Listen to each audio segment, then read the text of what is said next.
C'est parti, ça enregistre. Alors, normalement, C'est bon. j'ai partagé la presse. J'espère que vous voyez tous. Oui, c'est bon. Bah, vas-y, fais l'intro, cher Jean-Pierre. Voilà, bonjour à toutes et à tous. Merci de nous avoir rejoints. On reparlera à la fin du cycle des TAP euh, qui ont démarré il y a quelques semaines maintenant et dont nous avons l'intention de tenir un rythme de 1 par mois, hormis les vacances, bien entendu. Les sujets ont été proposés et priorisés par un groupe d'étudiants avec lequel on a travaillé. Le but étant de répondre au maximum au centre d'intérêt, aux attentes des étudiants. Donc, on a eu dans les priorités le thème de l'entrepreneuriat. Et c'est pour ça que donc on a 3 intervenants alumni qui vont parler de leur expérience très très diverses. Vous allez le voir, avec je pense beaucoup de points d'intérêt de discussion. Pour le côté pratique, n'hésitez pas à poser des questions dans la petite fonctionnalité de discussion dans le chat. On les prendra. Alors, s'il y a des questions spécifiques à une présentation, on les prendra rapidement après chaque présentation. Et on reprendra les questions et le débat, discussion au global avec les 3 intervenants et tout le monde dans une dernière partie.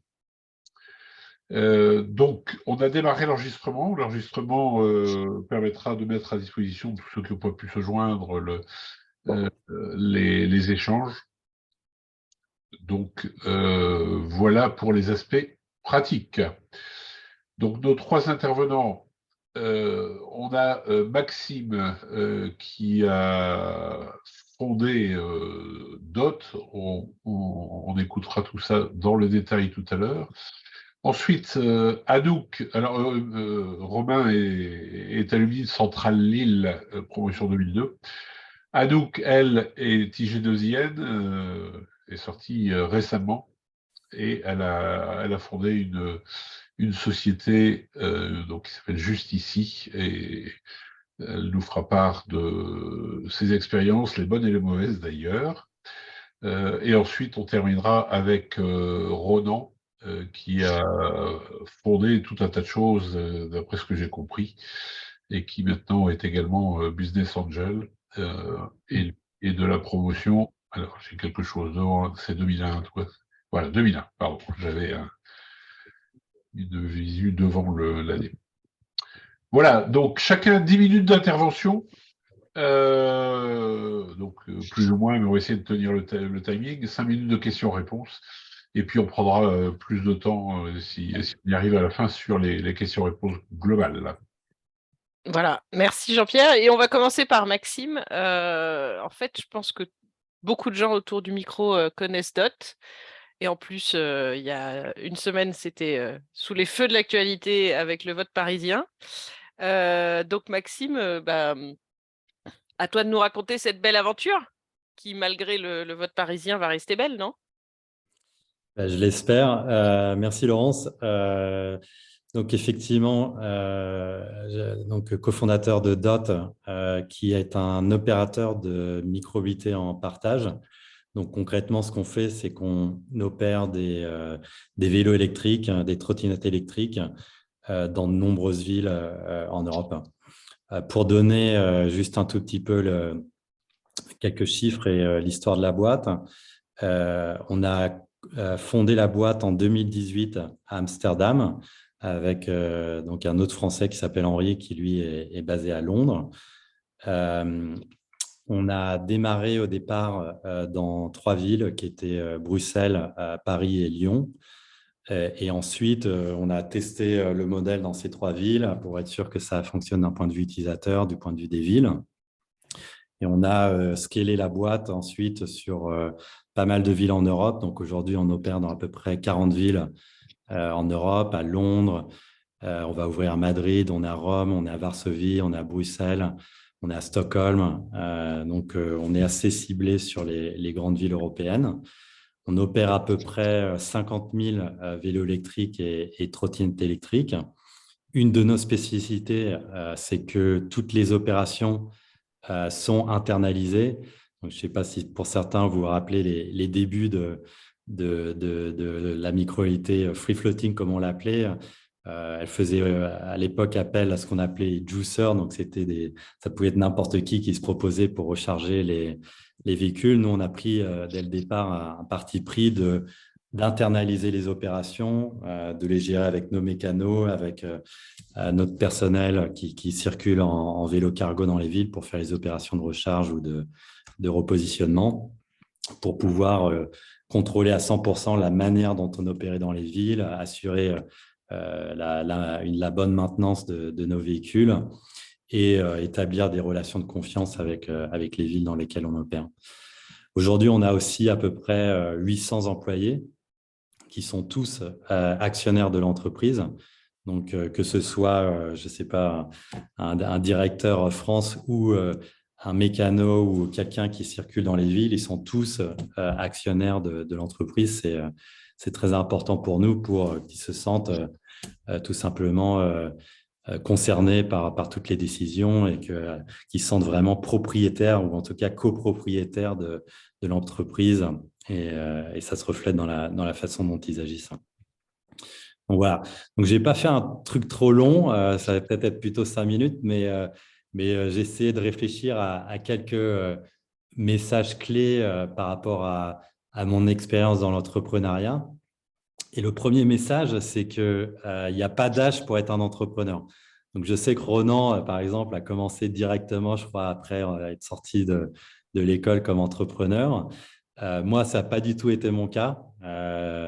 J'ai commencé, en fait, moi, j'étais uniquement intéressé à travailler à l'international au départ. Donc, j'ai pris le premier boulot que j'ai pu trouver qui était en Chine pour Decathlon. J'y ai accumulé une expérience en opération, en production en Asie. Ensuite, j'ai fait un MBA à l'INSEAD.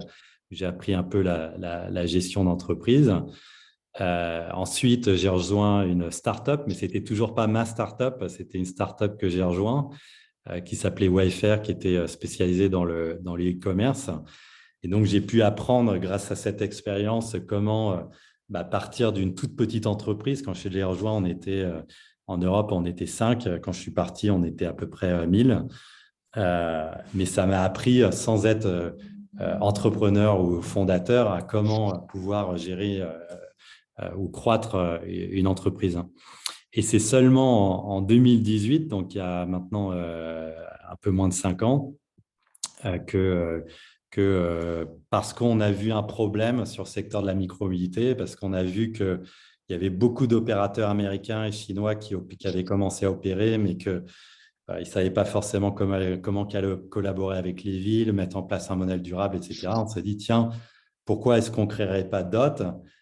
C'est un sujet qui nous intéresse, mais en essayant de le faire de manière responsable et durable d'un point de vue financier, d'un point de vue environnemental, d'un point de vue social. Et donc, voilà, c'est ce que je voulais dire, c'est que pour être entrepreneur, ce n'est pas forcément une vocation. Moi, je n'avais pas forcément cette vocation au départ. Toutes les expériences sont utiles.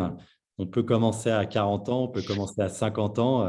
Il n'y a pas d'âge pour commencer. Ce qui est important, c'est d'utiliser toutes les expériences qu'on a pu accumuler jusqu'à présent.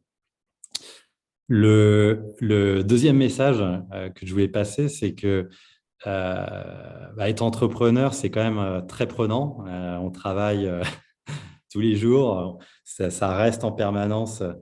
Les problèmes liés à l'entreprise restent en permanence dans notre esprit. Et donc, c'est évidemment hyper important d'être passionné par le problème sur lequel on travaille pour pouvoir être résilient, pour pouvoir vraiment s'inscrire dans la durée et continuer à être intéressé, non pas simplement pendant les 6 premiers mois, mais pendant la première année, 2 ans, 3 ans, 4 ans, 5 ans. Quand on crée une entreprise, on démarre, mais on ne sait pas forcément quand est-ce que ça va finir. Donc, il faut vraiment avoir ce profond intérêt. Et pour moi, l'intérêt qui m'a poussé à créer DOT, c'était le premier, j'en avais parlé, c'était que je pensais vraiment qu'il y avait un besoin dans la micro-mobilité en partage de construire un modèle beaucoup plus responsable et j'étais intéressé de voir comment on pouvait faire ça. Mais à plus haut niveau, ce qui m'intéressait, c'était comment on peut transformer la mobilité urbaine pour réduire la pollution en ville et aussi, on peut dire, les embouteillages et globalement rendre la mobilité beaucoup plus joyeuse, beaucoup plus humaine. Et je trouvais que la micro-mobilité, qu'elle soit en libre service ou individuelle, pouvait vraiment changer la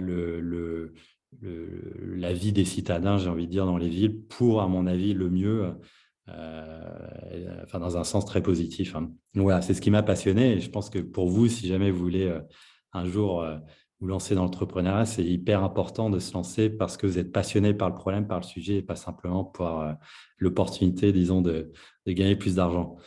Le troisième message qui est important pour moi, c'est je pense que quand on se lance, pour moi, le risque d'échec est vraiment pas un problème. Et aujourd'hui, il est toujours possible qu'à un moment, l'aventure DOT s'arrête, que je sois en faillite, que ce soit un échec. C'est toujours possible. Mais pour moi, ce n'est pas un problème. Et ce n'est pas un problème tant qu'on agit avec éthique. Si on agit avec une bonne éthique d'entreprise, avec des bonnes valeurs, j'ai envie de dire, morales, que ce soit d'un point de vue environnemental, d'un point de vue sociétal, ce n'est pas un problème. C'est-à-dire, au pire, on a fait faillite, mais on peut être fier de ce qu'on a fait. Et c'est pour ça qu'à mon avis, quand on crée une entreprise, il me semble primordial, dès le départ, de définir des bonnes valeurs d'entreprise, des valeurs responsables, pour s'assurer que la façon dont l'entreprise sera gérée, pas simplement par moi ou le fondateur, mais par tous les employés, ira dans un sens éthique, dans un sens responsable, avec des bonnes valeurs. Voilà, donc c'était les trois. Et j'en rajoute un quatrième que je n'avais pas mis dans mes slides, mais c'est la résilience. Être entrepreneur, ce n'est pas facile tous les jours. Moi, je le compare parfois comme être un boxeur, donc on se prend des coups un peu tous les jours. Récemment, pour moi, c'était Paris où on a perdu le vote populaire. Évidemment, ça ne fait pas très plaisir quand on a travaillé pendant 4 ans, essayer de construire un service le plus responsable possible. Mais voilà, c'est ça la vie d'entrepreneur. Tous les mois, tous les trimestres, il y a un événement majeur en général qui est difficile à absorber, qu'il faut pouvoir résoudre. Et je pense qu'il faut vraiment apprendre en fait en tant qu'entrepreneur à gérer ces coups qu'on se prend, mais à chaque fois à se relever, à reprendre, à se rappeler en fait pourquoi on a créé l'entreprise, pourquoi on est passionné par ce projet et ensuite trouver les solutions. Et souvent, miraculeusement, on trouve des solutions pour pouvoir repartir. Voilà, c'est tout ce que je voulais partager et puis on pourra en discuter plus tard. Merci beaucoup, Maxime. On peut prendre des questions là tout de suite qui soient vraiment très, très directement relatives à ton expérience et à DOT. Comme on n'est pas très nombreux, ceux qui ont envie de poser des questions, vous pouvez ouvrir votre micro. Oui, bonjour. Oui. Vous m'entendez? Alors peut-être Ouais. on peut lever la petite main avant, comme ça ce sera plus facile. Allez, c'est parti pour Dumas, et je crois que ton prénom c'est Tristan, mais je ne sais pas. Ah, si. C'est ça. Je vais rallumer ma caméra. Vas-y, on t'écoute.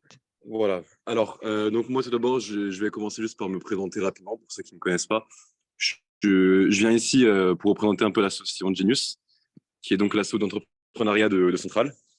Et donc moi, déjà, franchement, bravo parce que ton profil est vraiment très inspirant et très intéressant. Je pense que je dis ça au nom de beaucoup de personnes. Donc bravo pour ton parcours. Et moi, il y a un point que j'aimerais questionner en fait dans ton parcours, c'est la chose suivante. Moi, dans mes recherches sur l'entrepreneuriat, on m'a souvent dit qu'il était plus intéressant de se lancer pendant son cursus à Centrale, de lancer sa boîte pendant son cursus qu'après le cursus, par exemple, à 25 ans, il sera moins intéressant que de lancer sa boîte que maintenant. Parce qu'en fait, à 25 ans, on bénéficie de beaucoup moins d'aide. On est beaucoup plus laissé dans la nature. Tandis qu'actuellement, bon, voilà, je sais qu'à Centrale, il y a la FAVI et aussi il y a beaucoup de fonds qui sont réservés pour les jeunes et un peu moins pour les un peu moins jeunes. Voilà. Donc, je voulais savoir, Tu me toi, traites d'un peu si moins tu, jeune, si là, tu c'est te... ce que tu es en train de dire. Mais c'est intéressant parce que les 3 témoignages que vous allez avoir, Alors, je pense ont démarré que à des étapes différentes. ouais, alors je suis pas. Non, je pense. Enfin, évidemment, si tu as un projet, si tu as une idée, forcément, vas-y quoi. Effectivement, tu vas sûrement bénéficier d'aide en étant à Centrale autour de toi, mais je pense qu'à tous les âges, en fait, il y a la possibilité d'accéder à des fonds, à des aides. Il y a plein de petites pinières d'entreprises, par exemple, qui s'adressent à tous les âges. Si je prends mon cas, j'ai commencé ce projet quand j'avais 40 ans.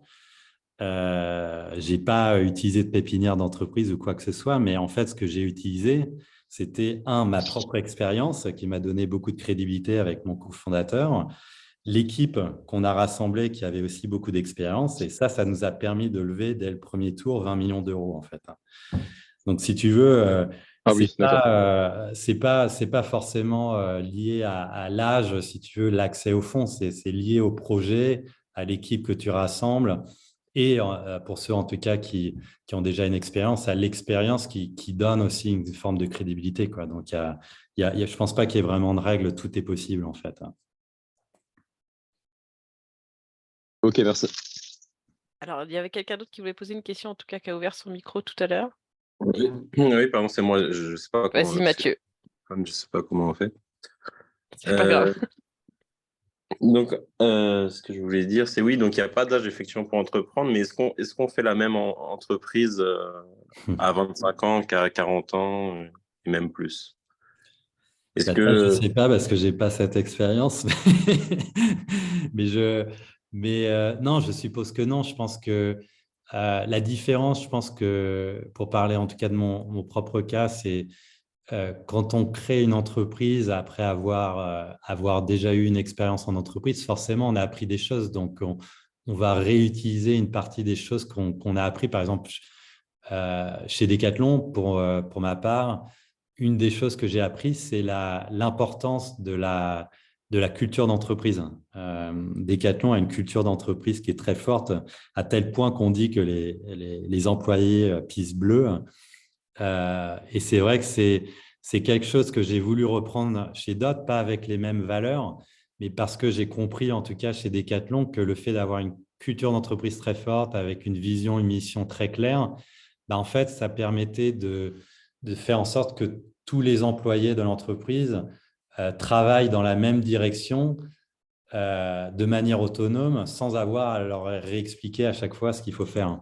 S'ils comprennent en fait comment, quel est le cadre de travail, en gros les valeurs, et la direction, c'est-à-dire la mission ou la vision, en fait, de manière autonome, ils vont prendre les bonnes décisions. Donc ça, c'est quelque chose que j'ai appris chez Decathlon, que si j'avais démarré une entreprise directement, je n'aurais peut-être pas su appliquer dès le début, quoi. Alors, je Mais pense que après, Ronan aura des éléments de voilà, après, réponse. quand on est jeune, évidemment, on apprend encore plus d'énergie, on Ouais. apprend encore plus vite. Donc, il y a plein d'avantages aussi à démarrer jeune. Ouais. Alors, encore 3 questions pour Maxime. Erwan, vas-y. Oui, merci. Merci Maxime pour ton partage. Il y avait un élément que tu nous as présenté, c'était le MBA. Je trouve ça peut-être original un peu. Je sais pas, justement, pour moi, c'était plus quand on veut faire une carrière entreprise, etc. Je me trompe peut-être. Et c'était quelles compétences ça t'a apporté? Quel intérêt pour l'entrepreneuriat? Voilà. Est-ce que tu peux revenir un peu dessus sur ce choix Ouais. Comme en tout cas une partie d'entre vous, j'avais fait une école d'ingénieur. J'avais pas été très forcément très sérieux, quoi. Donc j'avais pas beaucoup absorbé les cours. C'est pour ça que j'avais fait une année de plus. Mais en fait, ce dont je me suis rendu compte après Decathlon, c'est que moi, j'avais envie d'aller plus dans la gestion d'entreprise ou l'entrepreneuriat. C'était un truc qui m'intéressait déjà un petit peu à l'époque. Et ce que j'ai acquis, je pense, à l'INSEAD, c'était un réseau international. Donc, l'INSEAD est très international.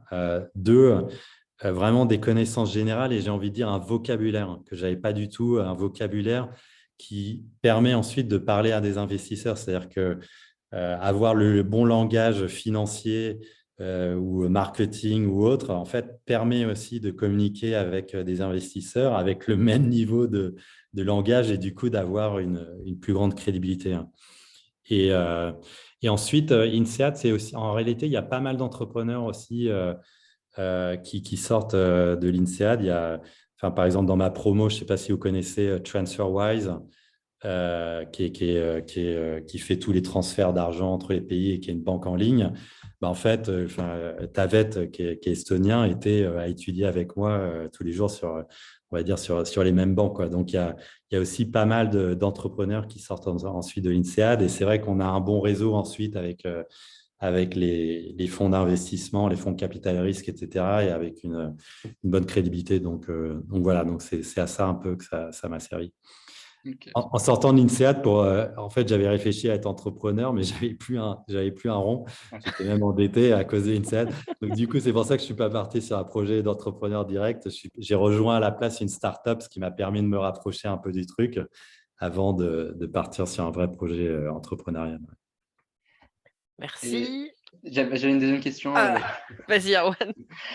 C'était justement sur un des aspects du projet de DOT, c'était que c'était très compétitif dès son arrivée sur le marché, et notamment tu as parlé américain et chinois, et c'était pour savoir quelles sont les barrières pour toi et les avantages d'être en Europe, dans le fait que ce soit multiculturel, que ce soit plein de petits pays, on va dire, contrairement à deux gros marchés plus Gros comme la Chine ou les États-Unis. les États-Unis. Voilà, c'est quoi les… Je pense que le gros avantage, c'est, dans notre domaine en tout cas, c'est que, les villes sont très denses en Europe, donc ce qui favorise en fait la micro-mobilité en partage d'un point de vue utilisation des véhicules, ce qui est une grosse différence par exemple avec les États-Unis où les villes ont tendance à être beaucoup plus larges avec des zones résidentielles en banlieue et pas dans les centres. Donc ça, c'est le premier point. Le deuxième point, c'est les grandes villes européennes, ou même, j'ai envie de dire, l'ensemble des villes européennes, ont vraiment l'ambition de réduire la pollution dans les villes. Donc, il y a cette stratégie, en fait, je ne me rappelle plus le nom en français, mais de zones sans voiture. À faible émission. À faible émission, c'est Ouais. ça.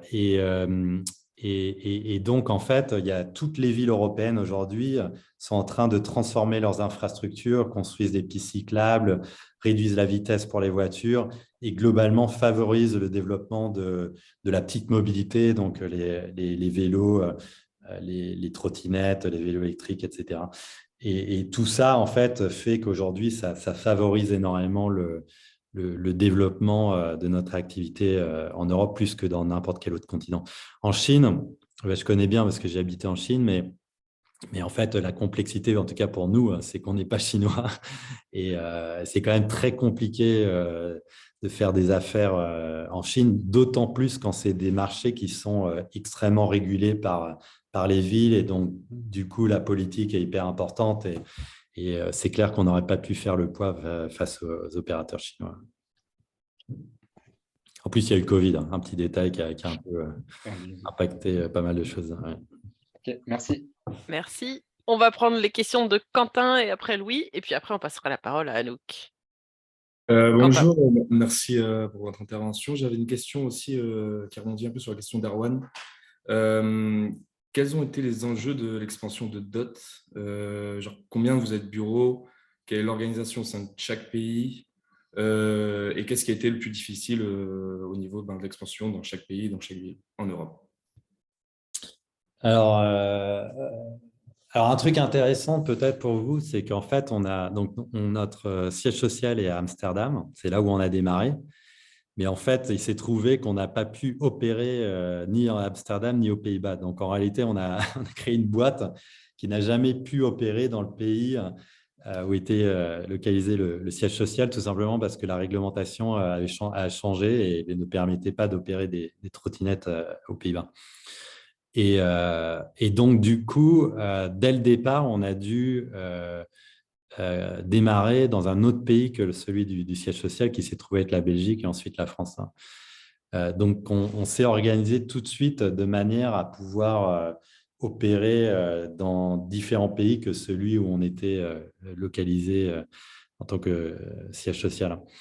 Et donc, l'organisation qu'on a prise, c'était en gros toutes les fonctions centrales, software, hardware, développement R&D, fonctions finance, etc., étaient en gros centralisées, même si en réalité, il y a un peu de remote. Et ensuite, ce qu'on localisait, c'était en gros les opérations et les affaires publiques. Donc, tout ce qui touche en fait à nos opérations en ville, donc la gestion, la maintenance des véhicules, etc., et les affaires publiques, donc les relations avec les villes, les États, les appels d'offres, etc. Tout ça, en fait, on a localisé. Le marketing aussi. Donc voilà, donc en gros, c'est un peu de manière rapide la manière dont on a structuré. Et ensuite, comme on réfléchit, en fait, on regarde toutes les villes. Enfin, après la phase de départ où en fait, on était plus dans un concept, on va dire, de concept store, où on a testé le marché, on a réglé nos opérations pour faire en sorte qu'on puisse le répliquer de manière rentable. Après, en fait, on regardait toutes les villes. Donc, on a des listes avec toutes les villes qui nous intéressent en Europe. Et ensuite, on a des critères, donc taille de la population, densité, infrastructure en termes de pistes cyclables, cadre réglementaire, etc., etc. Et en fonction de ça, en fait, on priorise les villes en termes d'expansion. Et ensuite, en fonction des appels d'offres ou des opportunités de pouvoir ouvrir, en fait, on participe à ces appels d'offres et si on a de la chance, on les gagne. Donc voilà. Donc c'est un petit peu la manière. Donc on a vraiment en fait une vision européenne. On n'a pas une vision tellement nationale et ensuite par ville en fait, pas par pays. Ok, merci. Et Louis, merci de ta question.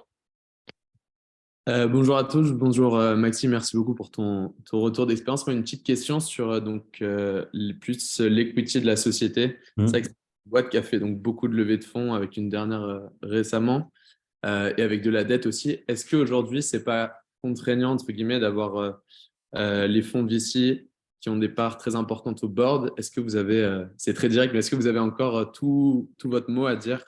Ouais, non, c'est une excellente question.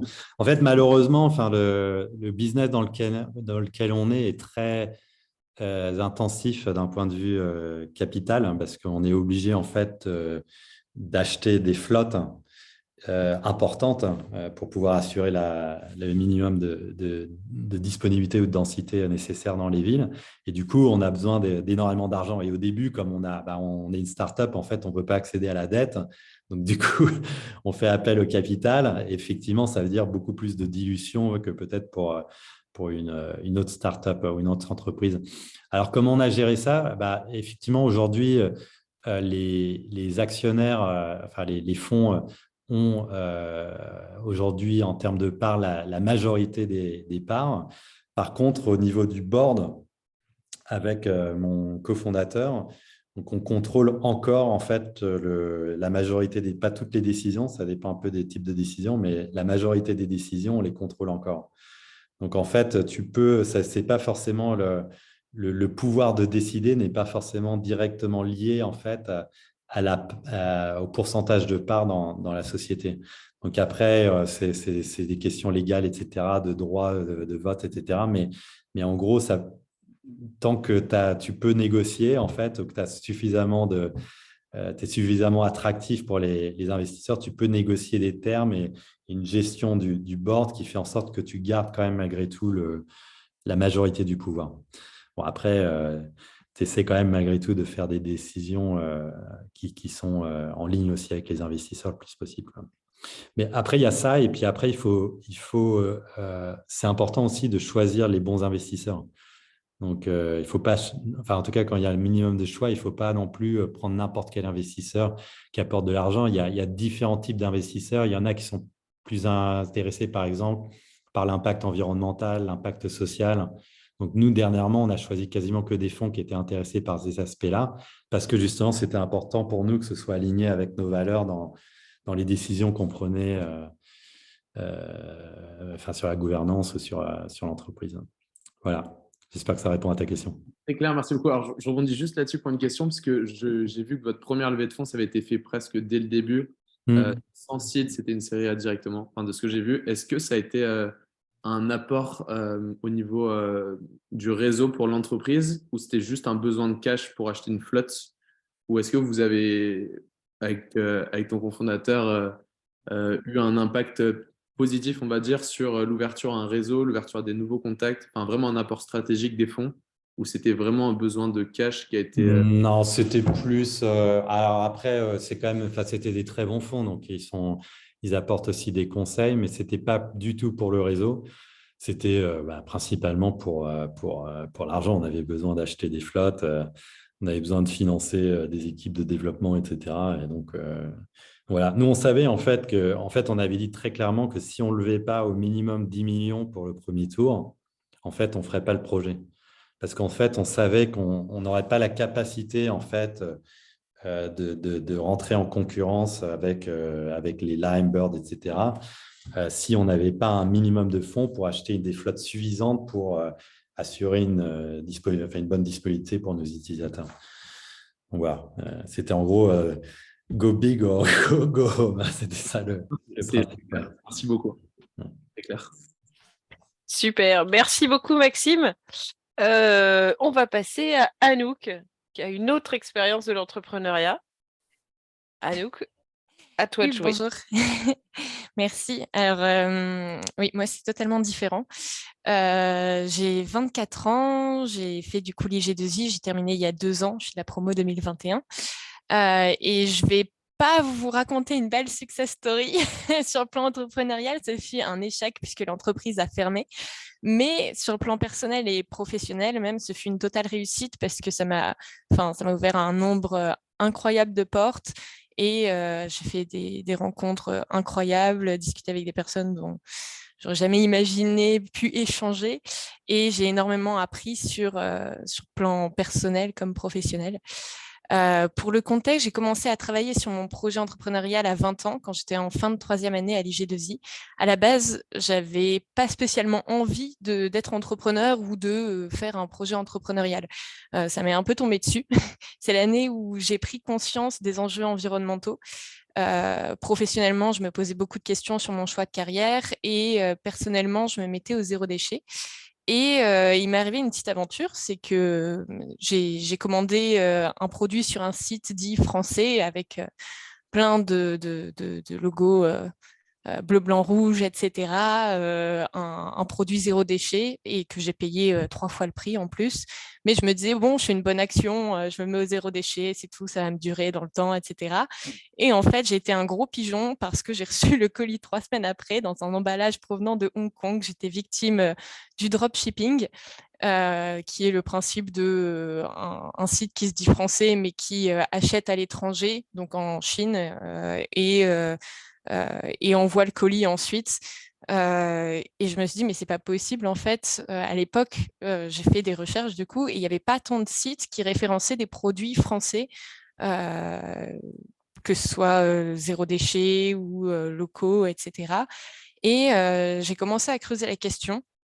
Au début, c'était pas très sérieux. Je me disais, bon, je vais regarder un petit peu ce qui existe, ce qui peut être fait, etc. Et j'ai commencé à travailler sur le projet. J'y croyais pas tellement et j'ai quand même challengé mon projet via un Startup Weekend. Et en fait, j'ai remporté le premier prix.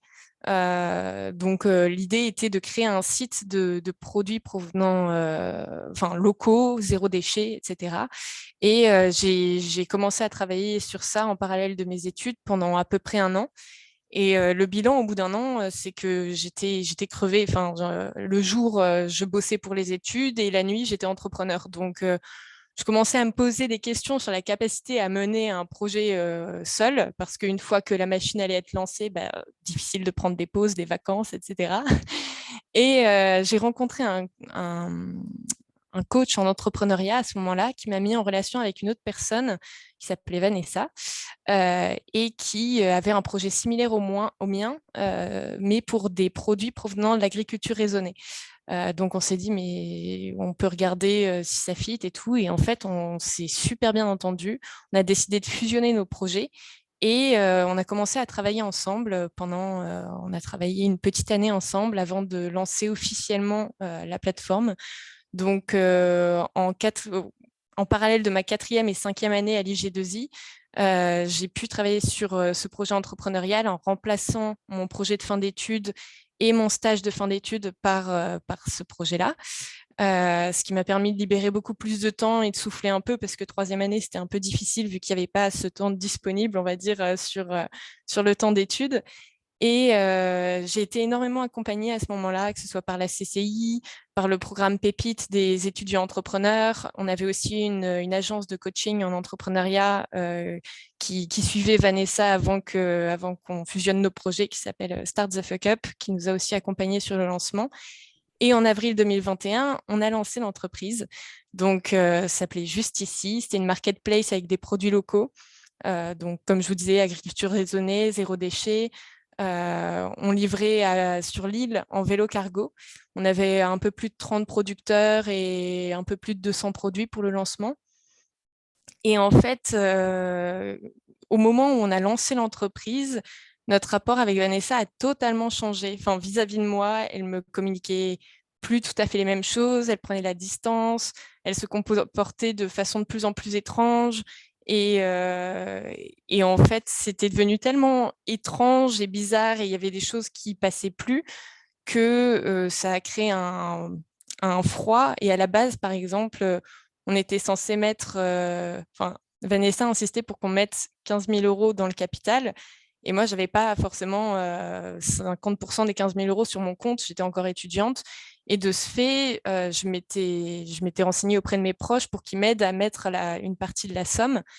Et en fait, voyant que ça se passait de plus en plus mal avec Vanessa, je me suis dit, bon, on va discuter parce que là, c'est pas possible. Enfin, je veux bien engager les sous qu'il y a sur mon compte, mais je ne vais pas commencer à faire un prêt du côté de mes proches pour engager leur argent, quoi. Et en fait, elle m'a dit, OK, pas de souci, demain, je vois la banque, ça tombe bien, parce qu'en fait, on avait un prêt en cours, enfin, on allait demander près de 70 000 € à la banque. En parallèle, on avait 30 000 € de prêt d'honneur, etc., qui allaient être débloqués quand on allait avoir ce prêt-là. Et en fait, elle me dit, il n'y a pas de souci, je vais en parler à la banque, je vois ça demain avec eux. Il faut savoir que Vanessa avait 10 ans, ce qui était chouette aussi et qui faisait qu'on avait des profils complémentaires. Elle travaillait depuis 10 ans en audit comptable, donc elle connaissait très bien la finance, la comptabilité, etc. Et c'était un réel atout pour notre binôme. Et donc, quand il y avait des rendez-vous un peu moins importants avec la banque, on ne les faisait pas à deux, c'était elle qui s'en chargeait. Et elle me dit, en revenant du rendez-vous, il n'y a pas de souci, tout est bon, t'inquiète pas. Et en fait, quand j'ai reçu les papiers pour signature, elle avait changé mon apport au capital, mais le sien complétait les 15 000 €. Il y avait toujours 15 000 € d'apport, ce qui fait que je n'avais plus que 20% de l'entreprise. En fait, non, c'est pas ce qu'on a convenu. Et c'était un peu la goutte d'eau qui a fait déborder le vase suite à tout ce qui s'était passé en amont, que je ne vais pas vous détailler parce que ça prendrait des heures. Et de ce fait, j'ai décidé de quitter l'entreprise parce que c'était juste plus possible pour moi. Ça faisait 2 ans un peu plus de 2 ans du coup qu'on travaillait d'arrache-pied et je pouvais pas assurer toute l'entreprise et en plus faire attention à ce que faisait mon associé dans mon dos. Donc, j'ai décidé de quitter l'entreprise. Et ça a été un peu dur, mais voilà. Et peu de temps après, du coup, l'entreprise a fermé parce que Vanessa n'a pas compté, ne pouvait plus assurer toute seule, même si elle m'avait dit qu'elle trouverait repreneur, etc. Ça n'a pas pu continuer. Et donc, voilà. Mais tout ça pour dire c'est tout à fait possible de monter une entreprise en parallèle de ses études. Après, il faut juste faire attention à différentes choses, notamment avec qui s'associer, même si ça se passe très bien.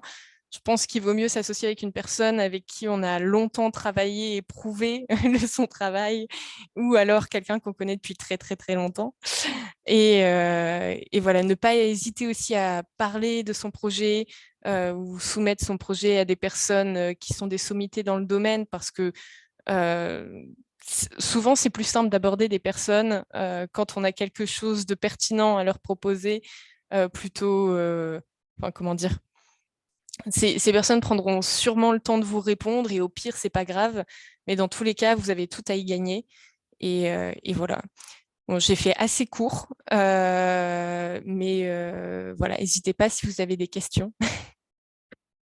Merci beaucoup, Anouk. Merci Anouk. On a voulu mettre ce témoignage après en avoir discuté avec Anouk parce que,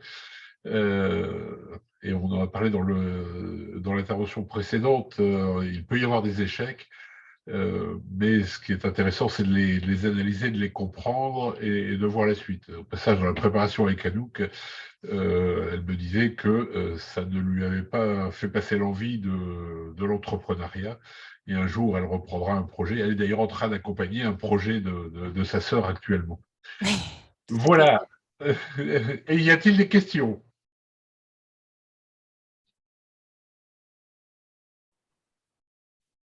Comme le disait Maxime, hein, l'échec fait partie de la vie professionnelle, et y compris de l'entrepreneuriat. Alors, Erwan, vas-y. Ah oui, merci à nous pour le partage. C'était à quel point tu as pu valoriser cette expérience dans la suite, juste après là où tu es maintenant, et peut-être dans les autres expériences entre-temps. Comment tu as pu valoriser cette expérience? C'est en fait, ça parle assez facilement quand tu rejoins une entreprise et que les recruteurs voient que tu as créé une entreprise à 20 ans et que ça a duré, ça a duré peut-être le temps que ça a duré, mais que tu l'as fait et que tu as été jusqu'au bout, que tu as eu la niaque et que tu l'as défendu jusqu'au bout. Surtout, vu le contexte, c'était pas, on va dire, c'était pas un échec en soi. C'est-à-dire, on a tout donné et en fait, ça prouve énormément. Ça prouve une capacité de travail, ça prouve une envie d'apprendre, une capacité d'adaptation. C'est énorme tout ce qu'on apprend via l'entrepreneuriat, et ça se valorise très facilement. Enfin, en tout cas, pour tous les jobs ou même, ce à quoi j'ai pu postuler par la suite, j'avais même pas besoin de le défendre ou de m'excuser du fait que ça se soit terminé. Les recruteurs ou les chefs d'entreprise avec qui j'ai changé comprenaient très bien cette expérience et ce qu'elle m'a apporté.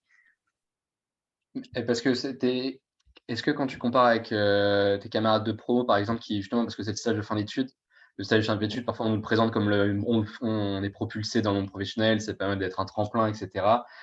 Maintenant, justement, on a des aides pour se lancer, pour que ce soit le stage de fin d'études devienne l'occasion de se lancer à plein temps en entrepreneuriat. Est-ce que c'est derrière quelque chose que tu as ressenti, que tu aurais quand même bien aimé avoir quand même, ou au contraire, tu l'as vu, c'était presque davantage valorisé grâce à cette expérience où tu as pu démontrer que… Alors, moi, c'est un peu particulier parce qu'à la suite de mes études, je me suis reconvertie dans l'événementiel, donc vraiment rien à voir. Je suis partie sur un MBA événementiel, mais je pense que ça m'aurait absolument pas porté préjudice d'avoir eu une expérience entrepreneuriale de 2 ans en parallèle des études plutôt qu'un stage de 6 mois. Surtout qu'en tant qu'ingénieur dans l'informatique et l'industriel, on trouve assez facilement du travail. Ok, merci. Merci. Est-ce qu'il y a d'autres questions pour Anouk? Serena, peut-être. Ah non. On va enchaîner avec Ronan, et je suis sûre que Ronan va avoir plein de choses à nous dire et aussi plein de sujets sur lesquels rebondir par rapport au témoignage de Maxime et Anouk, n'est-ce pas? Ouais, je pense. Non, mais c'était super intéressant. Peut-être pour me présenter, moi, rapidement. Alors, je suis entrepreneur. Moi, j'ai toujours été entrepreneur. J'aime bien dire que je ne sais rien faire d'autre parce que j'ai fait que ça depuis que je suis étudiant, parce que j'avais effectivement démarré ma première boîte à Centrale. Et je suis aussi maintenant business angel. Je pense que ça parle à peu près à tout le monde. Donc, je suis aussi...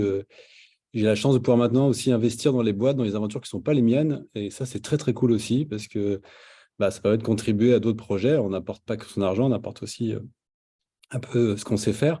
Mais surtout, c'est très cool de monter à bord d'entreprises que je n'aurais jamais imaginé créer. Et ça c'est un grand plaisir au quotidien. Peut-être tu peux passer à la suivante. Donc moi, ma première aventure, et ce qui m'a servi, moi, on va dire du MBA, pour reprendre ce que disait Max tout à l'heure, mais c'était un peu mon MBA. Alors, c'était un peu plus long, ça a pris 15 ans. Max, son MBA, c'était un peu plus rapide. Mais donc, moi, j'ai créé Hospimedia pendant mes études. Et j'ai démarré le projet, en fait, pendant ma deuxième année d'études à Centrale. Donc, moi, je n'ai pas connu du tout la phase je fais mon CV pour les stages, etc.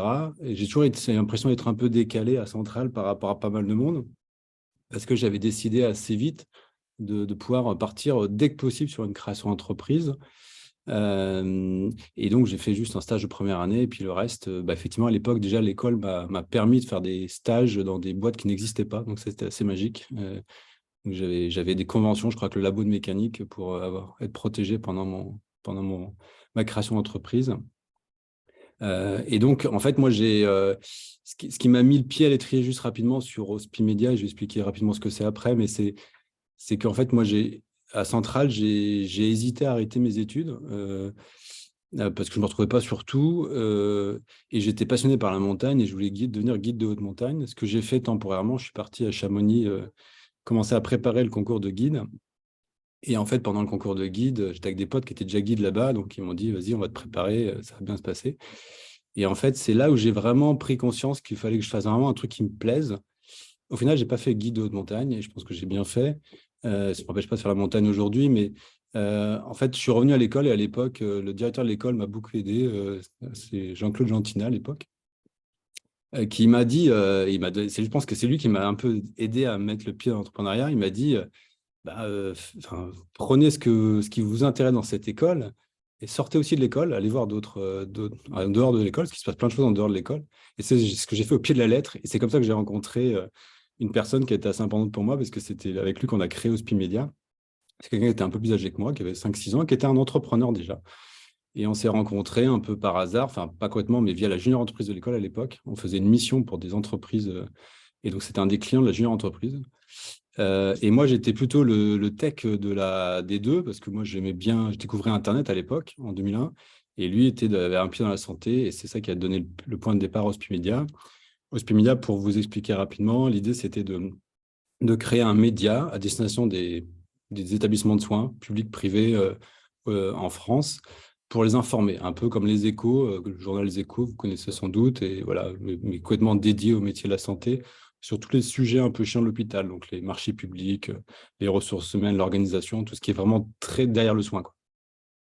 Et c'est lui qui avait l'idée, et moi, je suis monté, et là, je me suis dit, il y a un truc marrant à faire, et je me suis dit, j'ai pas grand-chose à perdre à 22, 23 ans. Et donc, moi, effectivement, je suis partie des gens qui recommandent de pouvoir créer une boîte dès le début, si c'est possible, parce qu'en fait, voilà, c'est autant démarrer tout de suite. C'est peut-être un peu plus facile parfois de démarrer très tôt. C'est pas qu'on sait faire plus de choses, mais on a peut-être moins à y perdre parfois. Et c'est ça qui, je pense, peut être un frein pour certains de créer plus tard. Et donc, pour ça, bravo Maxime, parce que c'est vrai que c'est pas forcément aussi facile que ça. Donc, Hospimedia, première entreprise, ça m'a occupé 15 ans. On a développé pas mal de services au sein d'Hospimedia et puis on l'a vendu en 2016. Donc là, changement vraiment, là je me pose, je pars voyager un petit peu. Et en fait, moi, j'étais investisseur dans une société qui était, donc c'était mon premier ticket de business angel, donc Naimic, que certains connaissent aussi sous le nom d'Avolut, qui était une société en l'occurrence qui était créée par des anciennes centrales de ta promo, je pense, Laurence, enfin en tout cas, promo au-dessus de moi. Il y avait Thuyen et Ambroise qui étaient Oui. deux de Centrale. Moi, j'étais investisseur et j'étais au bord de cette boîte-là en tant qu'investisseur, mais j'étais vraiment un tout petit ticket de BA parce qu'à l'époque, je n'avais pas beaucoup de moyens. Et en fait, quand moi, je vends la boîte, eux me disent, tu connais les sujets, tu sais qu'on a plein de sujets, ça ne te dit pas de rejoindre la boîte pour nous aider. Et finalement, c'est ce que j'ai fait. Donc, je suis parti voyager 6 mois, j'ai fait une vraie pause. Et en rentrant, je me dis, écoute, c'est vrai que moi, j'aime bien votre boîte. Donc, Naimix, c'est une boîte qui fait ce qu'on appelle du son 3D, du son spatial. Et donc, qui est capable de restituer un son, une scène sonore 3D sur un casque stéréo, par exemple, ou les 2 haut-parleurs de votre ordinateur portable préféré. Et d'avoir l'impression d'avoir un son devant vous, au-dessus de vous, derrière vous. Et eux, ce qu'ils avaient réussi à faire, et c'était assez incroyable, c'était de pouvoir amener le son d'une scène sonore très complexe pour les gamers, notamment pour les jeux de plateau. Voilà. Et donc, moi, j'ai rejoint la société et en fait, il y avait un investisseur, un fonds, on parlait tout à l'heure, qui était au capital et qui pouvait sortir. Et moi, j'ai racheté la participation du fonds avec ce que j'avais gagné avec Hospimedia. Je n'ai pas fait all-in, mais j'étais assez franco quand même. Et donc, ça m'a permis d'être au capital de manière significative de la boîte. Et là, je me suis dit, là, ça m'intéresse de pouvoir d'investir de mon temps sur cette boîte-là. Et donc, j'ai passé 1 an et demi à bord en tant que CEO de la boîte. Et finalement, on l'a vendu à SteelSeries, là, qui apparaît sur la slide, qui est un des clients de la boîte, qui est un gros fabricant de matériel pour les joueurs de jeux vidéo. Donc là, expérience totalement différente à l'international, ce qui n'était pas mon cas de la première boîte qui était franco-française, beaucoup plus tech que ma première boîte. Et là, avec la posture qui était très particulière de l'investisseur qui monte à bord. Ça s'est bien passé, mais c'est vrai que c'était un peu spécial parce que j'étais pas le créateur, le co-créateur de la boîte. Voilà, mais fabuleuse histoire qui a été assez vite pour moi finalement. Et puis maintenant, je viens de démarrer la 3e aventure, donc là, je suis de nouveau créateur de la boîte. Je ne suis pas tout seul. J'aime bien cette idée de créer à plusieurs. Là, on est 4. Et là, on est dans l'univers donc, c'est une marketplace dans l'univers des courses à dossard. Donc, toutes ces courses où on accroche assez fièrement ce petit bout de papier là, avec votre numéro sur la poitrine. Et en fait, nous, ce qu'on veut, c'est simplifier l'accès à toutes ces courses-là dans le monde entier. Et puis de pouvoir amener plus d'inscrits au départ des courses, notamment une grosse partie des courses qui sont amateurs. Et donc, plus d'inscrits au départ des petites courses, c'est plus de revenus pour le sport amateur. Et moi, ça a été… Et donc là, avec Pace, j'essaye d'aligner un peu tout ce que je sais ou j'ai envie de faire. J'ai passé 40 ans aussi. Et là, je me dis, je vais essayer de faire une activité. Alors, digital, je connais bien. Le web, je connais quand même assez bien maintenant. Et là, c'est un univers qui me plaît, que j'ai toujours pratiqué. Je suis toujours été pratiquant de ces sports-là. J'ai fait beaucoup d'athlètes petits. J'ai fait beaucoup de triathlon. J'ai touché un peu à tous ces sports, on va dire, outdoor. Et voilà, et donc Pace, c'est parti. On est encore au début, donc j'ai vraiment remis la tête dans la cave, comme je te dis de temps en temps. Certains me disent, mais pourquoi tu y retournes parce que c'est vraiment compliqué en réalité, on oublie vite tout. Je suis repassé par les levées de fonds, donc là, on a fait notre tout premier tour. Bon, on a communiqué dessus il n'y a pas longtemps, là, il y a la semaine dernière, enfin, il y a 10 jours. Donc voilà, et en fait, même si effectivement, c'est plus facile de redémarrer une boîte quand on a déjà créé une, puis revendu 2 en l'occurrence, tout est plus facile, les investisseurs nous font plus confiance. N'empêche qu'il faut quand même aller chercher tout ça. Faut aller chercher l'investisseur un à un. Donc voilà, donc affaire à suivre pour Pace, mais c'est bien lancé. On a fait notre tout premier tour, donc dit d'amorçage, où on a pu effectivement lever 3 millions d'euros. Sur Hospimedia, on avait réussi à lever 150 000 euros avec beaucoup, beaucoup, beaucoup, beaucoup d'énergie à l'époque. Donc c'est vrai que les temps ont bien changé. En 2023, c'est sans doute un peu plus facile d'aller démarrer une boîte avec l'argent des autres qu'en 2001. Ce que je voulais vous dire, moi, c'était… Alors, je vais aller vite là-dessus, mais je profitais un peu de mon pied dans l'entrepreneuriat et mon pied en tant qu'investisseur pour vous donner… On m'a souvent demandé ça et je pense que ça peut intéresser. C'est un peu quoi? C'est quoi mes critères d'investissement? Et globalement, ce n'est pas les miens, c'est un peu ceux d'un peu de tous les investisseurs, que ce soit des investisseurs professionnels comme des fonds d'investissement ou les VC, comme on les appelle, mais c'est aussi le cas des business angels comme moi. Le tout premier, alors il n'y a pas forcément d'ordre, ce n'est pas le plus important, mais c'est vrai que celui-ci est un des plus importants, c'est vraiment la notion d'équipe. Quand on voit une équipe qui présente un projet, on va vraiment se demander si c'est la bonne équipe pour mener ce projet-là. Donc ça, c'est le premier critère, vous le comprenez aisément. Le deuxième critère, c'est ce que j'appelle le skin in the game. Je vais y revenir à la fin parce que c'est un critère pour moi qui est très particulier et je vais vraiment y revenir, je vais finir là-dessus. Si on passe au troisième critère, c'est vraiment le sujet et c'est important et je le redis, mais il y a beaucoup d'entrepreneurs et c'était notamment le cas dans peut-être les 3-4 dernières années où là, c'était un peu la folie, tout le monde lançait des boîtes, c'était très cool. C'est sans doute cool de monter des boîtes, mais il y a quand même pas mal de projets que j'ai vus, notamment en tant que business angel, je reçois des projets d'investissement, des decks, comme on dit, un peu toutes les semaines. Et il y a des fois des gens, je me dis, ils ne sont vraiment pas sur un sujet, un pain point, ils ne sont vraiment pas sur une difficulté. Pour moi, l'entrepreneur, et c'est important de le redire, et pour ceux qui ont envie d'entreprendre peut-être dans la visio, c'est vraiment de se dire, est-ce que je vais résoudre un problème ? Est-ce que je suis là pour... parce que l'entrepreneur est là pour résoudre des problèmes. S'il n'y a pas vraiment de problème, autant ne pas s'y attaquer. Ça, c'est le troisième critère. Le critère suivant, c'est souvent, alors ça peut être discutable. En tout cas, si vous voulez vous faire financer par des fonds d'investissement, vous avez intérêt d'arriver avec un marché énorme. C'est encore vrai aujourd'hui. Ça ne veut pas dire que le financement ça ne veut pas dire que le passage de la levée de fonds est un passage obligatoire des entrepreneurs. On pourrait en parler. Il y a des entrepreneurs qui sont moins connus aujourd'hui, parce qu'ils sont un peu moins visibles parce qu'ils ne font pas de grosses levées de fonds, mais qui arrivent à, comme on dit, à bootstrapper leur boîte, c'est-à-dire quasiment à financer que par des tout petits montants et sans faire appel à ces fonds. Et donc, ne pas avoir un très gros marché ne veut pas dire qu'il n'y a pas quelque chose à faire, mais on va sûrement le financer différemment. En tout cas, si vous êtes sur un gros marché, ça vous permettra d'accéder à des investisseurs professionnels.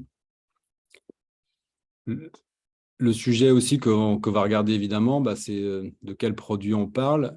Et selon le business sur lequel on est, c'est quand même important de pouvoir montrer quelque chose assez vite. Donc, c'est important d'avoir conscience qu'aujourd'hui, même si ça doit exister, peut-être que c'est un peu ce qu'a fait Max au début, mais on ne lève pas forcément beaucoup sur juste quelques slides. C'est vrai qu'aujourd'hui, c'est important de montrer beaucoup de choses. Et aujourd'hui, sur beaucoup de choses, notamment dans le web, dans le digital, c'est peut-être un peu moins vrai sur d'autres industries, c'est quand même ultra facile de faire un produit et de prototyper des choses.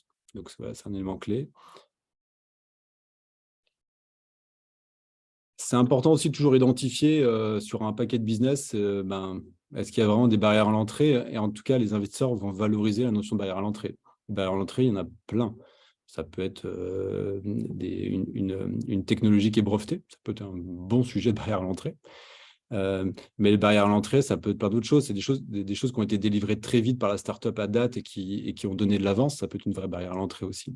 Donc, en tout cas, identifier vos barrières à l'entrée. On avance rapidement. On parle souvent de traction, pour reprendre ce bon terme anglais, mais quelqu'un va investir dans une boîte à partir du moment où il y a des choses à voir, des choses qui ont été démontrées. C'est encore une fois, j'arrive avec une bonne idée et j'ai juste une bonne idée, une bonne équipe ne suffit pas ni aujourd'hui ni hier pour pouvoir se financer. Et donc, il faut être capable de montrer une traction, c'est-à-dire de montrer qu'il y a peut-être des premiers clients, qu'il y a un premier usage d'un produit, qu'il y a une première techno ou un prototypage qui est bien lancé. Ça, c'est un élément clé. Et pour finir, les deux sujets, c'est des sujets plus finance, mais quand on va investir dans une boîte, on va aussi regarder donc, la table de capitalisation, comment elle est constituée. Si au final, il y a déjà votre grand-oncle qui a investi et qui a pris 45% du capital au début en mettant 5000 balles, ça va refroidir un paquet d'entrepreneurs, puisque souvent sur ces modèles d'investisseurs sur lesquels moi j'investis ou sur lesquels des fonds vont pouvoir investir, on va se projeter souvent sur des boîtes dites de croissance ou d'hypercroissance, même si peut-être l'hypercroissance devient un poil moins à la mode maintenant.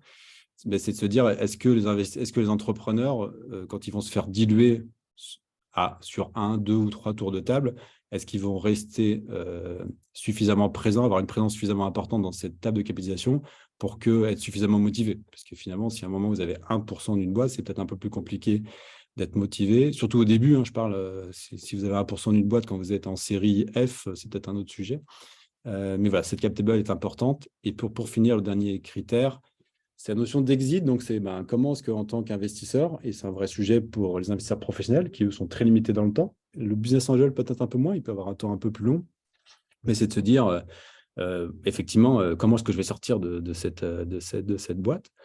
Puisque l'objectif d'investisseur, c'est quand même pas forcément de rester 20 ans, même si ça peut arriver, et donc de ne pas rester, comme on dit, collé dans une boîte. Donc, la stratégie d'exit, qui peut être vendre la boîte, mais ce qui peut être aussi de d'avoir des nouveaux tours d'investissement, série A, série B, série C, et qui vont permettre d'amener de la liquidité et qui vont peut-être permettre notamment à des business angels ou des investisseurs de la première heure de pouvoir sortir.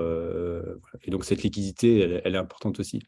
Je reviens du coup sur le deuxième critère et qui, je pense, est le plus important et j'y reviens rapidement. Et pour moi, s'il y a ici il y a des entrepreneurs en puissance, et je pense qu'il y en a plusieurs, c'est de se dire pourquoi est-ce que, skin in the game, c'est pourquoi est-ce que je crée ça? Pourquoi est-ce que je m'embarque dans cette aventure qui n'est pas simple? Les deux autres avant moi l'ont dit aussi. C'est quoi mon moteur, quoi? Et je pense que cette question, elle est ultra clé à poser dès le début. Pourquoi je fais ça? Qu'est-ce que j'ai à y gagner et qu'est-ce que j'ai à y perdre? En tout cas, moi, quand je regarde une boîte pour investir, c'est vraiment sans doute le premier sujet. Je pense que le premier sujet, c'est l'équipe. Mais le deuxième, et les deux sont liés parce que c'est en fait, c'est de voir quel est le moteur de chacun dans l'équipe. C'est cette personne-là, qu'est-ce qu'il a à gagner s'il réussit sa boîte? Qu'est-ce qu'il a à perdre s'il la rate? Et pour d'autres, ça va être le skin game, ça va être dire, moi, j'ai envie de monter cette boîte-là parce que j'ai envie de changer, j'ai envie d'intervenir sur les changements climatiques. Et ça peut être un gros skin game. C'est un truc, ça m'anime tous les jours. Et je pense que Max en parlait un peu tout à l'heure. C'est de dire, qu'est-ce qui fait que le matin, je me lève, quoi. En tout cas, cette question, il faut se le questionner. Je le dis d'autant plus que j'ai vu quand même pas mal de gens, notamment diplômés de belles écoles, et je pense qu'on peut dire Centrale en fait partie, qui ont fait des études supérieures, sur papier, tout roule bien, et qui montaient parfois des projets qui étaient sur papier plutôt bien, parce qu'il y avait la bonne équipe, il y avait parfois le gars de Centrale, le gars de HEC, et tout ça, ça se complète bien. Et qui en fait n'ont pas le skin in the game. Et on percevait que peut-être à la première difficulté ou assez rapidement, elle allait pouvoir peut-être s'essouffler. Et pour finir, et je vais finir là-dessus, c'est vrai que l'entrepreneuriat, c'est plutôt quelque chose c'est vraiment un sport d'endurance, c'est le moins qu'on puisse dire. Moi, ma première boîte, ça m'a pris 15 ans. Et on a raté des trucs, on a réussi des trucs, mais ça m'a pris 15 ans pour, un moment, monétiser et sortir. Là, je suis reparti pour une nouvelle aventure. Je ne sais pas combien de temps ça va durer, mais je sais que ça peut être long. Voilà. Et donc, on a intérêt d'être assez OK avec son skin in the game pour pouvoir entreprendre. Voilà, c'était ça que je voulais repartager aussi avec vous aujourd'hui. Merci Ronan, ça rebondissait sur la notion de passion dont parlait Maxime tout à l'heure. Exactement, dans ce sujet, il est clair. Alors, qu'est-ce qu'on a comme question? Pardon, vas-y. Non, mais c'est vrai que quand on parle d'entrepreneuriat, et c'est un peu le jeu médiatique, on voit beaucoup de bonnes nouvelles, on voit beaucoup de choses qui ont l'air de marcher, ça a l'air facile, mais c'est tout sauf facile, quoi. Ouais. C'est même extrêmement compliqué, quoi. Ça ne veut pas dire qu'il ne faut pas y aller, c'est passionnant, mais c'est vrai que c'est important aussi de dire que tout n'est pas facile. J'aimais bien l'image de Maxime tout à l'heure qui parlait du boxeur. Enfin, voilà, moi-même, j'ai été cofondatrice et je dirige une boîte pendant 15 ans et c'est un peu cette image-là. C'est-à-dire que toutes les semaines, tous les mois, tous les trimestres, tu sais que tu vas te prendre un coup, tu ne sais pas exactement d'où il va arriver, mais tu as intérêt d'être bien ancré dans tes chaussures parce que ça va valser souvent. Mais en même temps, c'est passionnant. Exactement, ouais, c'est ça. Alors, Louis, vas-y, ta question. Bonjour Ronan, merci beaucoup pour ton explication. Moi, j'ai une question plus sur ton temps aujourd'hui entre l'entreprise que tu es en train de monter depuis un petit temps maintenant et à côté la partie Business Angel. Est-ce que tu t'accordes du temps par semaine ou est-ce que la partie Business Angel, c'est plus vraiment le but, c'est de trouver des bonnes boîtes, d'investir et de revenir quelques années après?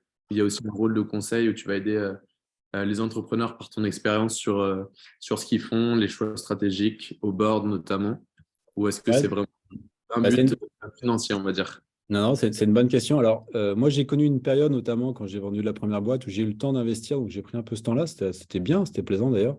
Et donc, j'ai plutôt été embarqué dans plusieurs boards de boîtes. Donc, vraiment, c'est du travail finalement. Parce qu'il faut, moi, j'aime bien cette idée de. J'avais envie de participer au board des boîtes de la même façon dont j'aurais aimé que certains investisseurs participent au board de ma boîte. Donc, c'est-à-dire ultra investi. Donc, je bossais vraiment les sujets. À partir du moment où j'ai décidé de repartir sur une nouvelle aventure entrepreneuriale, donc là, je parle de Pace, en fait, je me suis retiré de tous les boards et j'ai expliqué pourquoi. Et là, j'ai expliqué que je deviendrais un investisseur passif des boîtes et les gens sont OK là-dessus. Parce qu'en réalité, je pense que je ne peux pas faire vraiment autrement pour réussir ou se donner les chances de réussir Pace que d'être à 100%, quoi. Alors, en réalité, ça me prend quelques heures par semaine, les boîtes, parce que je suis investisseur dans une trentaine de boîtes, donc il y a quand même des sujets qui popent de temps en temps. Mais je suis repassé dans cette posture de l'entrepreneur. Et donc, je pense que j'aurai des deals aujourd'hui. Il y a des deals, je ne prends pas le temps de les regarder parce que j'en ai plus le temps. Et c'est une question de priorité. Et je suis OK avec ça. J'en fais encore un petit peu, mais souvent parce que c'est des gens avec qui j'ai investi et avec qui j'ai peut-être une vraie confiance. Et après, c'est du pur feeling. Et je me dis, go, tant pis, celui-ci, on le fait aussi. Et voilà. Donc j'ai vraiment basculé à un moment où j'avais quand même une posture que d'investisseur.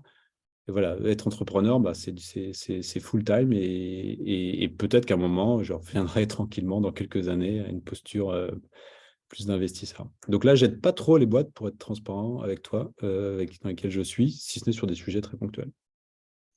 Ok, merci beaucoup. Et j'ai juste une deuxième question. Comme tu en es à ta troisième société après 2 exits, est-ce que toi, tu te vois créer des boîtes ou rejoindre des boîtes comme ça a été le cas dans ta deuxième entreprise et après faire des exits ou il y en a une ou peut-être qu'il y en aura une, tu te diras c'est la boîte de ma vie et je veux l'amener au plus loin possible pour en faire. Alors, c'est un peu à la mode, mais en faire une licorne ou pas, mais juste aller très loin au Alors, plus possible. licorne, je ne sais pas, mais c'est vrai que la posture Mais est différente. aller, on va dire 10-15 ans dans la même entreprise. Je l'ai déjà fait une fois, parce que j'ai fait 15 ans, enfin 16 ans pour être exact, dans la première boîte.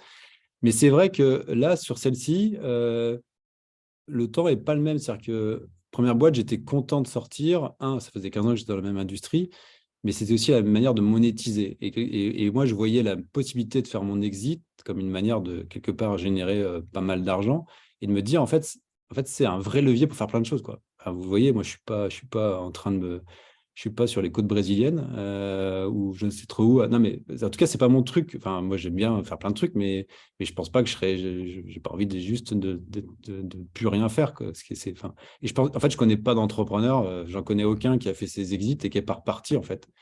Donc là, ouais, j'ai décidé de repartir. Ouais. Ok, merci beaucoup. C'est un peu comme la drogue, quoi, l'entrepreneuriat, c'est ça, Ronan? Moi, j'ai l'impression d'être ultra vivant, en fait, parce que tu pars de zéro, tu construis, c'est des vraies aventures humaines. Enfin, je pense que la vie, c'est quand même plaisant quand on a des vraies aventures humaines qui peuvent être. Après, l'entrepreneuriat est une voie. Il y a plein d'autres manières d'avoir des aventures entrepreneuriales, des aventures humaines. Moi, en tout cas, c'est celle pour l'instant sur laquelle j'ai jamais été déçu jusque-là. Effectivement, niveau sensation, il y a ce qu'il faut, quoi. Donc ouais, c'est vrai que je suis. Et aujourd'hui, là, sur une nouvelle entreprise, tu vois, c'était plaisant pour moi de me dire je vais sur un univers, le sport que j'aime bien, et je le fais avec des gens, des entrepreneurs alors, qui sont aussi assez aguerris. Sur les 4, il y en a 3 qui ont déjà créé des boîtes et revendues. Donc, quelque part, on essaie d'aller maintenant encore plus vite. C'est pas pour la performance à tout prix, mais on a envie de perdre le moins de temps possible en route, puisqu'on a fait notre phase d'apprentissage. On a appris dans le dur sur le tas. Souvent, c'est ça l'entrepreneuriat. Maintenant, on se dit, on va essayer d'aller le plus vite possible. Et effectivement, pour répondre aussi à la question précédente, cette boîte-là, moi, je ne suis pas pressé de la vendre maintenant. Parce que c'est le sujet de me dire, j'ai un peu de quoi voir venir et de pouvoir faire les projets qui m'intéressent, c'est un peu plus derrière moi. Et donc, ça, c'est cool. C'est un vrai confort, en fait. C'est vraiment, je pense, une vraie chance. Et donc, cette boîte-là, ça va peut-être m'occuper de 20 ou 30 ans, et pourquoi pas. Merci. Erwan, tu as une question? Oui, la question, déjà bonjour Ronan et merci pour le partage, le retour. Mais il faut être adressé un peu à vous 3, voire vous 4, Laurence aussi, j'ai de l'expérience là-dedans. C'était comment, actuellement, moi je suis sur un projet, on a fait un MVP, etc. On est en train de consolider un business plan et c'est à quel point on doit aller chercher des informations véridiques sur le futur et comment gérer les incertitudes et comment s'arrêter, se dire là, je ne sais pas exactement où on va, parce que par exemple, pour contrôler les coûts à 6 mois, 1 an, etc. Comment appréhender cette incertitude et accepter que parfois, c'est jusqu'à où on doit aller je pense que c'est spécifique à chaque projet, mais comment gérer justement cette partie d'incertitude qu'on doit accepter et qu'on doit aussi présenter potentiellement aux clients, aux investisseurs quand savoir se dire là, c'est bon, on est suffisamment précis, et quand se dire là, on n'est pas suffisamment précis. Alors, je peux déjà commencer un élément de réponse là-dessus. Ce que je comprends, c'est que peut-être aujourd'hui, tu as des gens qui te challengent sur le côté il faudrait presque dérisquer ou écrire la suite de l'histoire. Alors, je ne sais pas de qui il s'agit. Alors, parfois, je trouve que c'est un peu le travers de certains organismes qui accompagnent très tôt les boîtes et qui ont tendance à presque te demander d'écrire un business plan sur 3 ans. Même moi, je ne sais pas écrire un business plan sur 3 ans et ça fait 20 ans que je suis entrepreneur. Parce que je peux te le faire, hein, je peux te faire un joli Excel, je te raconte une belle histoire, je n'ai pas de problème avec ça, ça je sais faire maintenant, mais en réalité, je ne sais pas du tout ce qui va se passer. Donc, je pense que c'est certains interlocuteurs qui t'amènent là-dessus. En tant qu'entrepreneur, en tout cas, il faut accepter de se dire qu'on ne sait pas exactement ce qui va se passer dans 6 mois ou dans 1 an, et ça, c'est OK. Et donc, ça veut dire qu'il faut aussi aller, tous les gens qui vont, entre guillemets, te dire absolument c'est comment est écrite l'histoire dans 3 ans, ce ne sont peut-être pas les bonnes personnes qui doivent t'accompagner. Si c'est des investisseurs qui te posent ce genre de questions et qui ont vraiment besoin d'être rassurés, c'est peut-être pas les bonnes personnes à ce stade, quoi. Il faut l'accepter, quoi. Ouais, pour moi, ce qui est juste important pour finir là-dessus, c'est je pense qui est important, c'est de montrer qu'entre le moment où tu as commencé à réfléchir à ton projet et aujourd'hui, où peut-être tu vas voir des gens, je pense que le plus important, c'est de montrer tout ce que tu as réussi à faire en très peu de temps et sous énormes contraintes. C'est ça qui, en fait, tu dois valoriser et qui permet de montrer que peut-être dans 6 mois, dans 1 an, tu seras au bon endroit. On ne sait pas où exactement, mais tu seras au bon endroit. Ouais, non, je rejoins complètement Ronan là-dessus. De toute façon, la réalité, c'est qu'il y a tellement de niveaux d'incertitude au départ d'une entreprise que de toute façon, quel que soit le business plan, il sera complètement faux, hein. Et donc, c'est pour ça que quand Ronan, en prenant la vision investisseur, disait en réalité, le critère le plus important, c'est l'équipe, les personnes, le skin in the game, en gros, la résilience associée et la taille du marché. En fait, c'est ça les critères qui sont les plus importants pour la décision d'un investisseur plutôt que est-ce que le business plan, les hypothèses sont exactes ou pas. De toute façon, elles seront fausses. Donc, mais je pense qu'il faut par contre être transparent sur les hypothèses qu'on prend et les partager. Et puis tout en sachant, enfin, je pense qu'un bon investisseur, il saura que de toute façon, ces hypothèses seront fausses. Ouais. Ouais, le seul truc qu'on sait, c'est que de toute façon, ton business plan, il sera faux. Voilà, c'est la seule certitude que tu as en entrepreneuriat. Mais pour rebondir sur ce que disait Maxime tout à l'heure, effectivement, ça va dans le sens de choisir ses investisseurs. Ce que disait Ronan, si aujourd'hui les gens qui te challenge sont flippés parce qu'ils veulent moins de risques, parce qu'ils veulent plus de certitude, etc., c'est sans doute que ce n'est pas les bonnes personnes pour accompagner le projet. Et voilà, il y a aussi pas mal de VC qui sont conscients que leur investissement, c'est de dérisquer le projet justement parce qu'il va y avoir une synergie avec leur propre activité ou parce qu'ils vont être capables d'apporter de l'attraction, etc., etc. Donc pas d'inquiétude, Erwan, tu tiens le bon bout. Non, merci. Mais je rebondis, hein, c'est une deuxième question, mais c'est un peu lié. Là, c'est sur le côté investisseur, mais du coup, quelles sont les métriques d'un business plan les plus importantes justement pour vous, là, avec l'expérience que vous avez notamment en termes de coûts, de revenus, mais le business plan, c'est évidemment très large. C'est quelles les métriques? Parce qu'il y a les métriques justement qu'on vient de parler, qu'un investisseur voudrait sans aucun risque, etc. La réalité, c'est que c'est pas possible, mais en tout cas, il n'y a aucune certitude. Ouais. Et du coup, voilà, pour nous se projeter sur un projet sur 6 mois, ce qui peut être important pour savoir où on se dirige dans les prochains mois, quel choix de développement on fait, etc. C'est quoi les métriques qui reviennent, qui sont les plus importantes, etc. Alors, les métriques, ça va dépendre vraiment de l'univers de ta boîte. C'est-à-dire que, alors, ce qui est intéressant peut-être de préciser, c'est qu'il y a quelques univers qui sont bien balisés. C'est-à-dire qu'aujourd'hui, si tu montes, alors je vais parler peut-être de l'univers plus logiciel, digital, tech que je connais, mais ça peut être différent ailleurs. Mais aujourd'hui, par exemple, tu as des investisseurs qui sont spécialisés sur certaines choses. Il y en a qui sont spécialisés sur les marketplaces, il y en a qui sont spécialisés sur les boîtes de fintech. Et donc, à la fin, il y a une sorte de consensus qui se crée entre investisseurs qui sont assez moutonniers. Ce sont des gens pas très créatifs, ces investisseurs. C'est des gens qui se disent c'est quoi le play en général, et je vais essayer de me coller là-dedans parce que c'est une manière de me dire que je ne fais pas de bêtises, quoi. Et donc ça, c'est assez facile quand même, et c'est pas grave pour toi de t'exposer à ça, de pouvoir aller voir des investisseurs et leur dire, OK, moi je fais ça, je vous explique un peu ce que je fais. Je suis peut-être encore au tout début, donc je n'ai pas vraiment de métriques à vous donner, et puis je ne vous les donnerai pas. Par contre, j'aimerais bien savoir à partir de quand je peux venir vous voir. C'est quoi que vous allez regarder? Donc, il faut les questionner.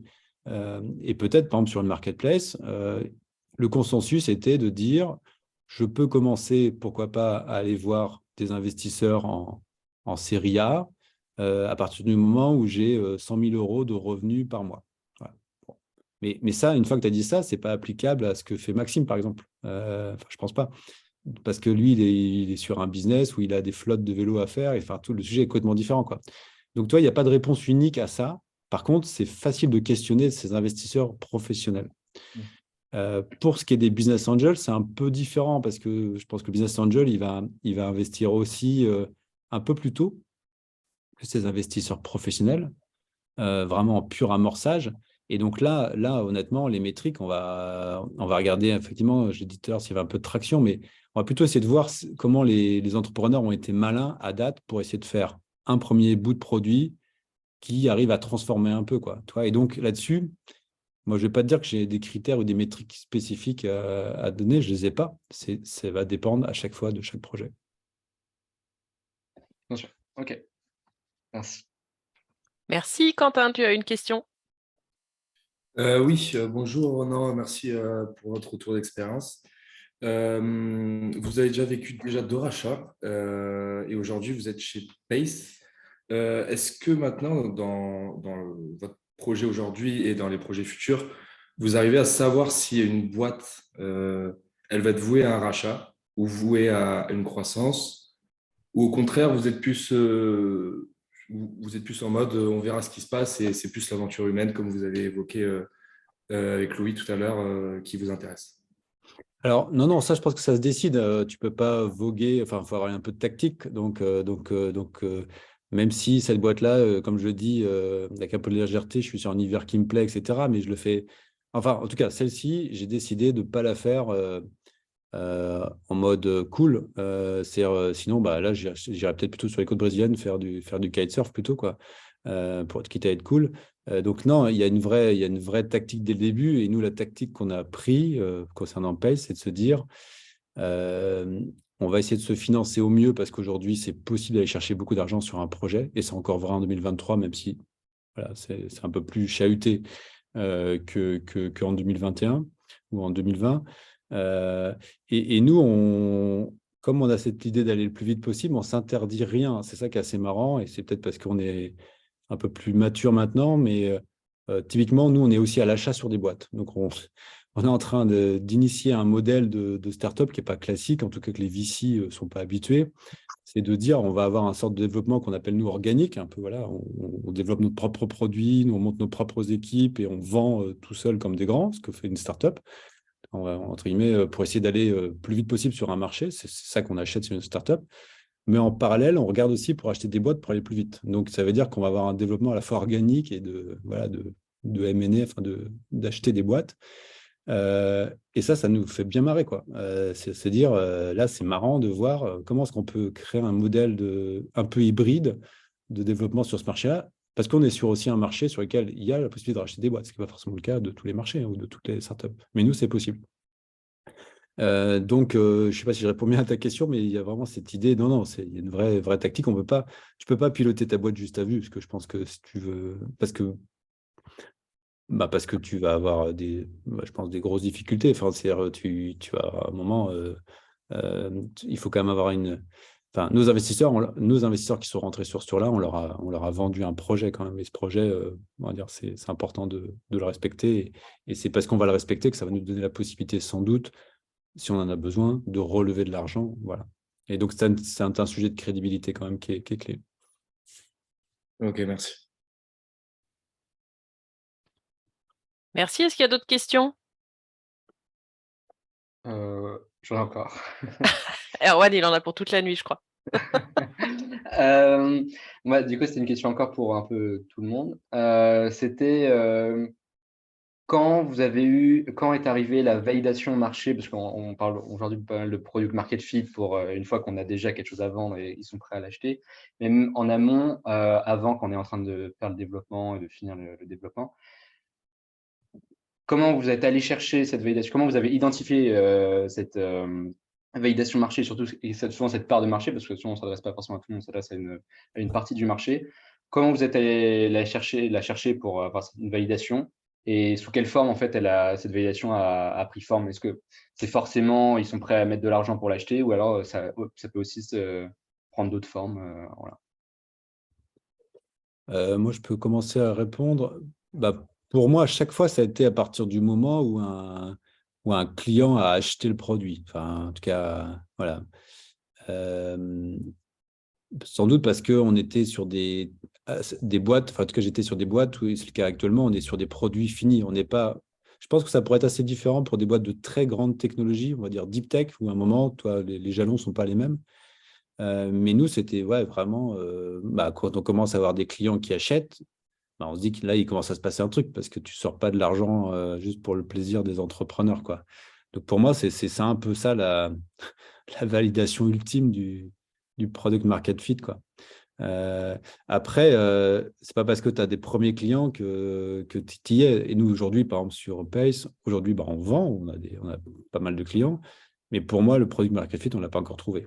C'est-à-dire, qu'est-ce qu'à un moment, on va vraiment être sur le truc qui va nous faire accélérer très fort? On n'y est pas encore.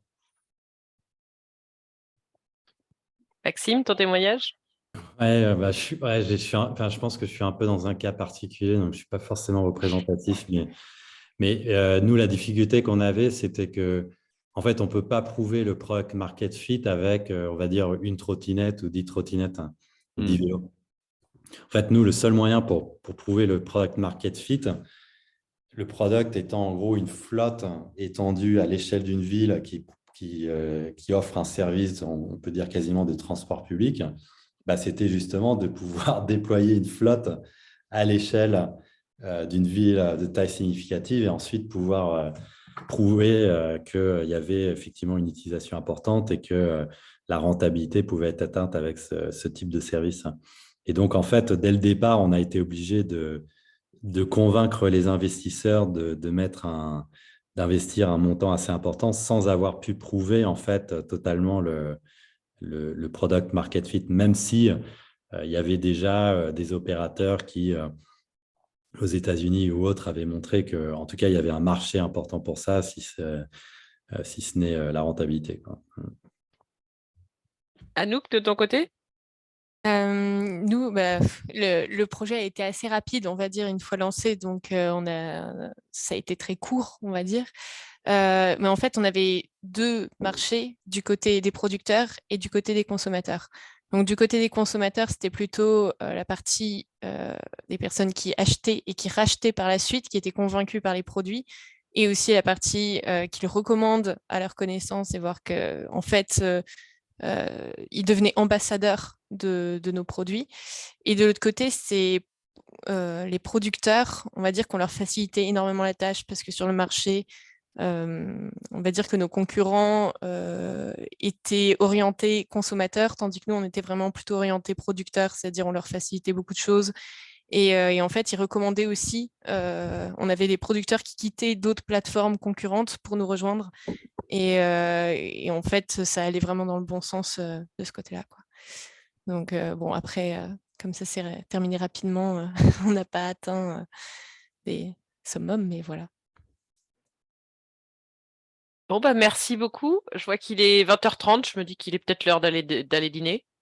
Qu'est-ce que tu en penses, Jean-Pierre? Oui, que tu vas passer le dernier slide Voilà. pour la suite. Voilà. Donc, on vous remercie. Déjà, un grand merci à nos 3 intervenants.